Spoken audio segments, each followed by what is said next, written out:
Tuh bangunan yang kata Mardigu Bosman mengontrol dunia.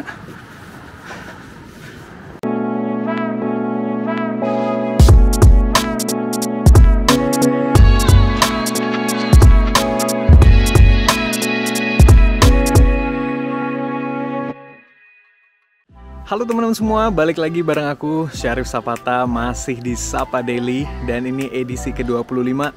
Hari ini aku mau nunjukin kalian aktivitasku yang aku lakuin seminggu sekali ya. Jadi kalau di sini mungkin kalian udah pernah dengar, kita harus buang sampah itu ngurusnya sendiri gitu ya. Khusus misalnya sampah seperti sampah botol, sampah kertas atau sampah elektronik, itu kita harus buang sendiri ke lokasi pembuangan sampah ya. Dan aku pengen nunjukin itu. Selain itu aku juga pengen sedikit ngebahas tentang ritualku yang aku lakuin tiap hari. Baru aja sih, belum lama aku lakuin, tapi ini aku dapat pelajaran baru gimana caranya kita berterima kasih ya. Jadi ritual berterima kasih yang sangat berguna buat aku karena apa ya, kayak membuat kita itu lebih sadar akan sesuatu yang mungkin selama ini kita nggak begitu perhatikan gitu ya.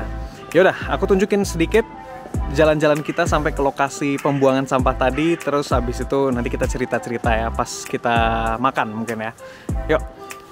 Ya, karena aku nggak punya mobil, jadi kalau kita transport barang besar itu aku selalu pakai sepedaku, dan kita jadiin ini ya, dorongan kereta bayi ini, gerobak bayi ini jadi kayak alat transportasi.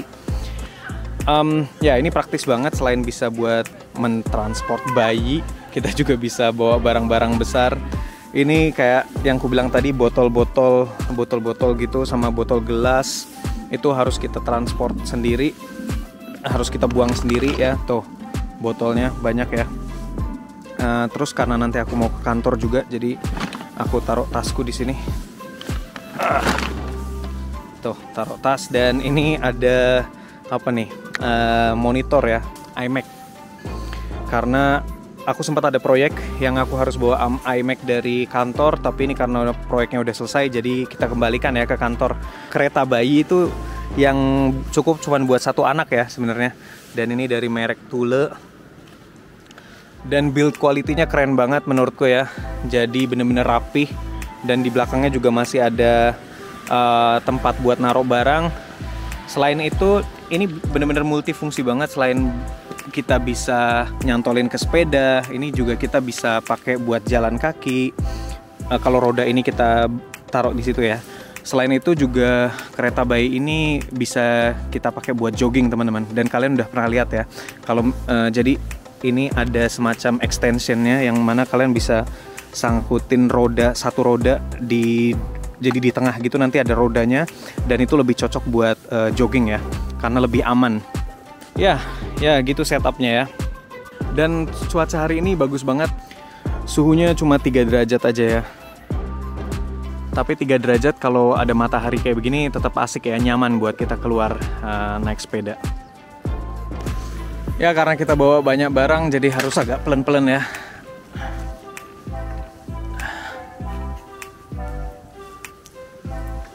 Lokasinya nggak jauh dari rumahku, jadi biasanya itu di deket supermarket ya. Jadi biasanya orang selain sekalian belanja, sekalian buang botol.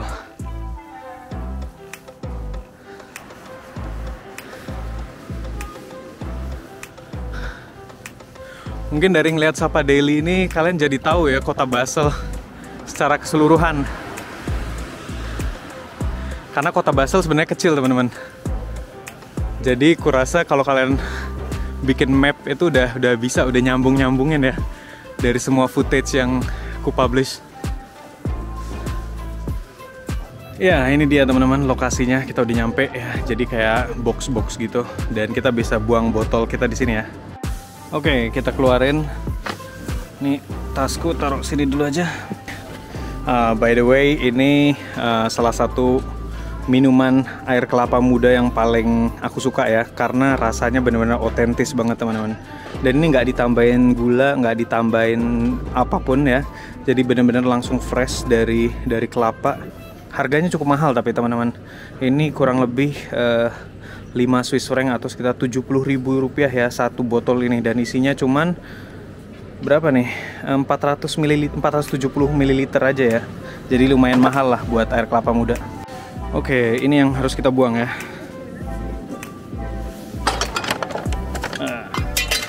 Jadi kaleng-kalengan kayak gini, ini ada tulisannya buat aluminium dan kemasan kaleng.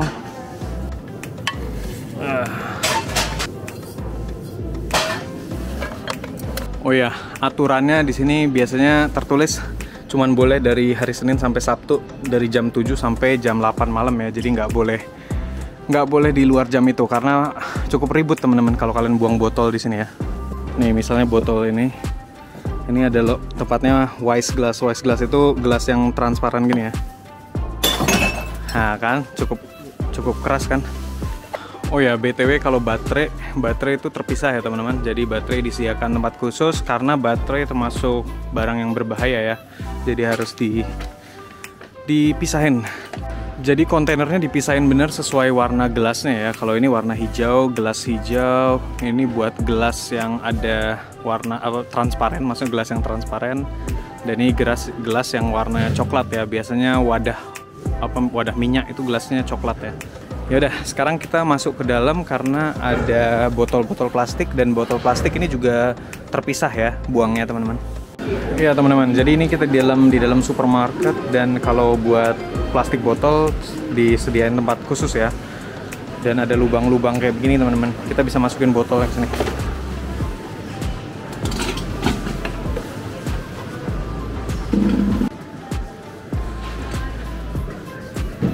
Oke teman-teman, itu tadi kita udah buang sampahnya ya. Dan sekarang kita lanjut jalan ke kantor, tapi mungkin habis makan baru kita ke kantor ya.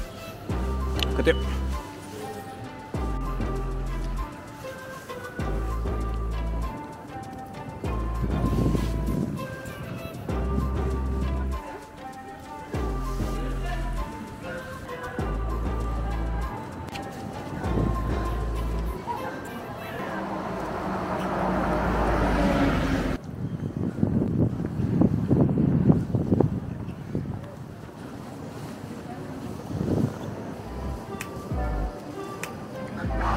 Kalau di kota Basel mau nyebrang itu hati-hati, atau naik sepeda juga hati-hati ya, karena banyak sekali orang yang nyebrang jalan begitu aja.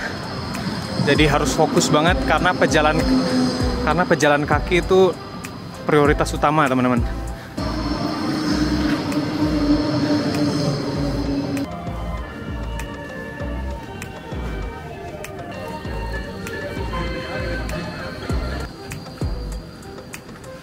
Lucu ya, ada orang pakai kostum.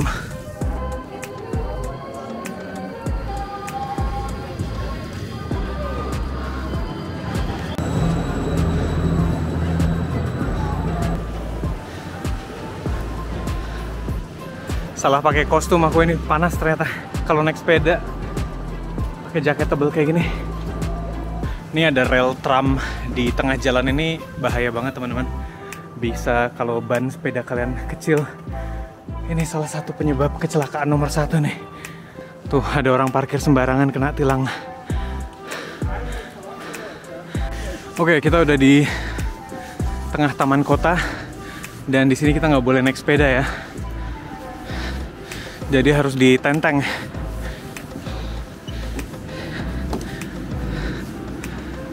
Tuh bangunan yang kata Mardigu Bosman mengontrol dunia. Aku pernah kerja di situ loh teman-teman. Tapi hanya sebagai pelayan servis ya, catering. Ya makanya aku juga pernah ketemu direktur BI ya, tahun berapa tuh, 4 tahun yang lalu kalau nggak salah. Dia lagi makan siang dan aku kebetulan kerja sebagai barkeeper di restoran itu ya.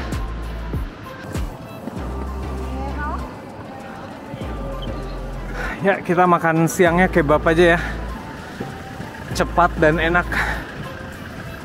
Itu dia toko kebabnya ya. Tapi nggak bisa makan di tempat tentunya gara-gara lockdown. Panas banget ternyata, pakai jaket, pakai topi gini ya.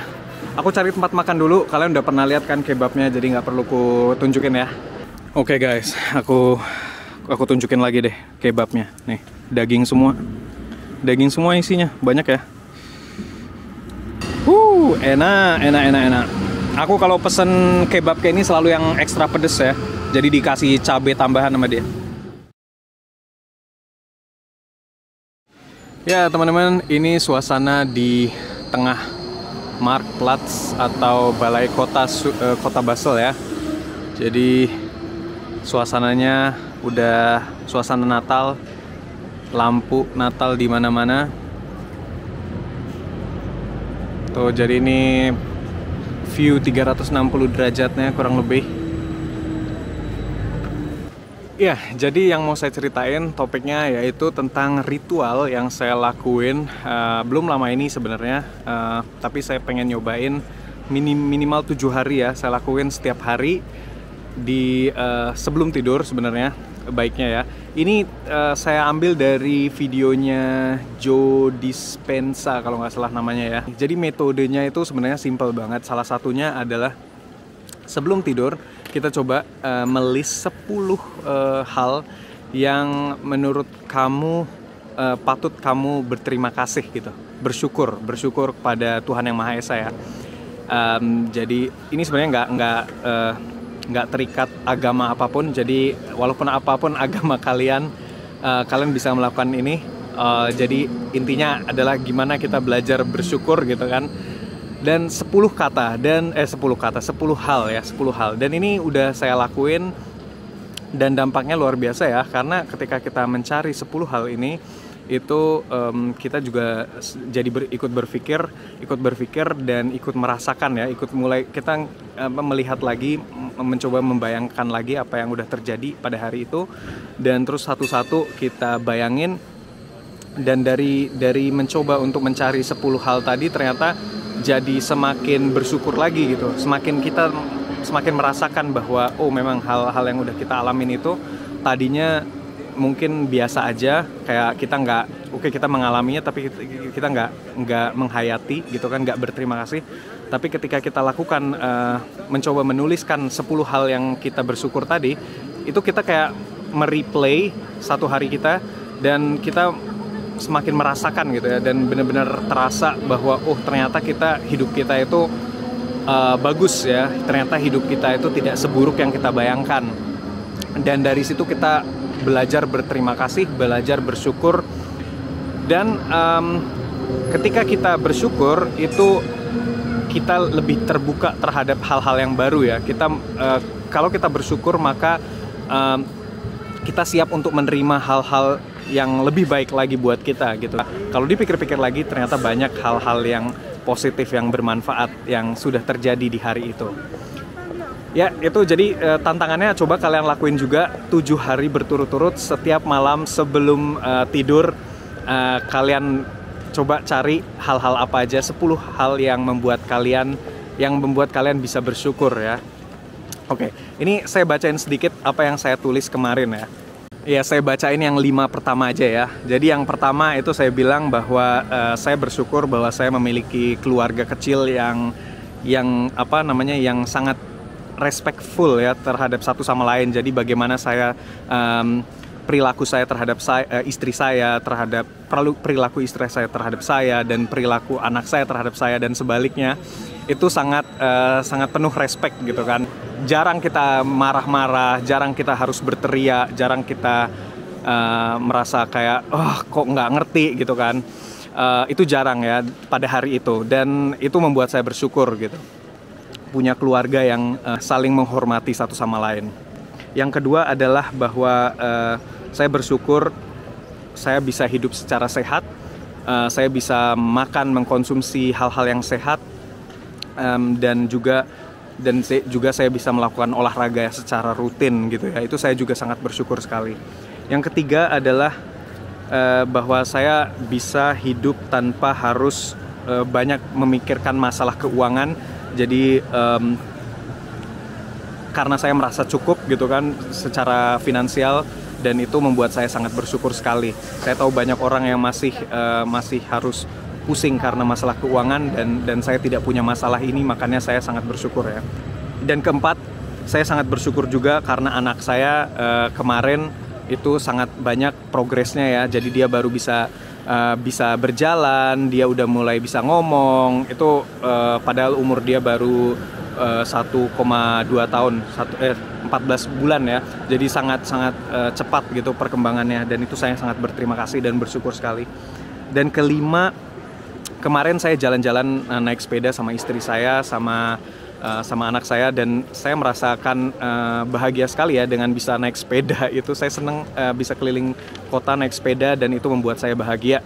Dan hal yang kecil seperti itu bisa membuat saya bahagia, itu tambah lebih bersyukur lagi saya. Ya itu aja salah satu contohnya, dan kalian mungkin kalau kalian bisa sharing, saya senang sekali bisa baca hal-hal apa yang membuat kalian bersyukur ya. Coba kalian tulis di komentar. Oke, dan sekarang waktunya bacain komentar-komentar kalian ya. Ya, pertanyaan dari Iriana. Syarif, maaf saya mau tanya, asal dari daerah mana di Indonesianya? Ya, keluarga saya berasal dari Meranjat ya, Sumatera Selatan. Tapi saya sendiri lahir di Cilacap karena orang tua saya itu merantau ke Pulau Jawa ya. Udah lama. Pertanyaan dari Gustiani Nur Aini. Syarif, jadi kehidupan agamamu saat ini bagaimana? Maaf ya, kepo. Kalau secara syariat, mungkin syariat Islam, karena saya orang Islam, itu kehidupan beragama saya mungkin tidak terlalu baik ya. Tapi saya bisa bilang bahwa saya ini lebih spiritual orangnya. Jadi lebih secara umum itu lebih spiritual, saya lebih peka terhadap hal-hal yang mungkin orang lain tidak aware gitu. Dari Mas Asep, Bro Syarif di Swiss bekerja atau sebagai apa? Maklum baru pertama nonton channel ini. Sudah sering saya bahas, jadi Mas Asep bisa lihat ya. Ini udah dinomerin kan, ini udah edisi ke-25, itu bisa coba dicek satu-satu ya.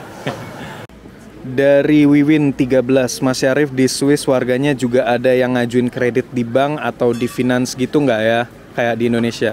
Ada ya, seperti di Indonesia juga, di sini juga bank-banknya mengeluarkan kredit, baik kredit buat konsumsi maupun maksudnya seperti kartu kredit gitu, atau juga buat hipotek, mortgage ya bahasa Inggrisnya ya. Jadi kalau kalian mau kredit rumah juga bisa, dan uang mukanya juga 20%. Jadi dana kalian itu 20%, terus sisanya bank yang bayar gitu kan. Jadi mirip-mirip gitu. Tapi bisa ku bilang di sini pemberian kredit lebih ketat ya. Jadi bahkan kalau dibandingin dengan Jerman, aku dulu tanpa income bisa dapetin kartu kredit dengan limit sampai lebih dari 200 juta ya. Tapi kalau di Swiss ini walaupun income-ku jauh lebih besar dibandingin di Jerman dulu, aku cuman bisa dapat kredit limit berapa nih? 100 juta mungkin ya. Assalamualaikum Bang, di sana ada tukang pijet nggak? Dari Irma. Ya, di sini banyak tukang pijet ya. Dan harganya juga lumayan, tapi kalau dibandingin di Indonesia. Jadi di Swiss ini sekali pijet itu bayarnya mungkin 1,6 jutaan ya, jadi 120 Swiss franc per sekali pijet per jam gitu, jadi 1.600.000-an per jamnya. Tapi itu kalau kalian punya asuransi khusus itu dibayarin sampai 70%-nya dibayarin ya. Seperti saya sengaja karena saya hobi pijet, jadinya saya ikut asuransi yang ada buat pijet itu tadi, jadi dibayarin 75%. Oke teman-teman, sampai di sini dulu aja video ini. Semoga bermanfaat dan semoga kalian suka. Jangan lupa share video ini dan tekan tombol like juga dan loncengnya biar kalian dapat notifikasi dari channel ini ya. Terima kasih udah nonton, sehat selalu dan sampai jumpa lagi di video-video berikutnya. Bye-bye.